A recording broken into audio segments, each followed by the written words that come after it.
জয় যিশু প্রিয়রা। হ্যাঁ, আশা করি আপনারা ভালো আছেন। আমরা দেখার চেষ্টা করতেছি প্রভু যিশুর শিশুকালের বিবরণ।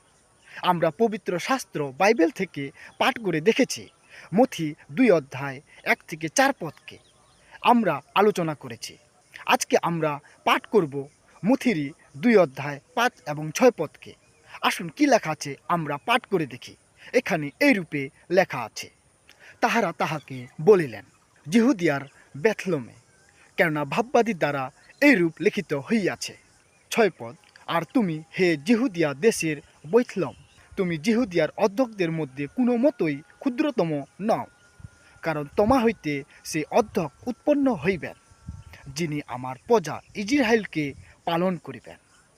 আমেন। হ্যাঁ, যখন হেরোদ রাজা যাজক এবং ধর্ম শিক্ষকদের ডেকে জিজ্ঞাসা করেছেন খ্রিস্ট কোথায় জন্মগ্রহণ করবে, তখন তাহারা হেরোদ রাজাকে বলছেন সেই খ্রিস্ট যিহুদিয়ার দেশের বেথলম গ্রামে জন্মগ্রহণ করবেন, কারণ ভাববাদী বা নবীর দ্বারা এই কথা লিখেছেন। আর হেরোদ রাজাকে বলছে, যিহুদিয়া দেশের বৈথলম গ্রামে যিহুদিয়ার মধ্যে তুমি কোনো মতোই ছোট নও।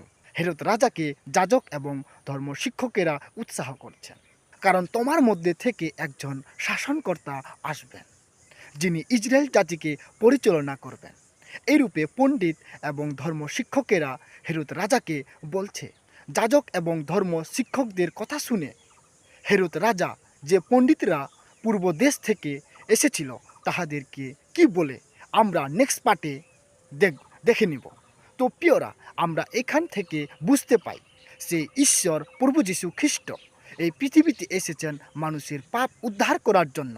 হ্যাঁ, যেমন ইসরায়েল জাতিকে পরিচালনা করেছিলেন, একইরূপ সে ঈশ্বর প্রভু যীশু খ্রিস্ট আমাদেরকে পরিচালনা করতে এসেছেন, যেন আমরা তার পিছনে চলে পাপের উদ্ধার পাই।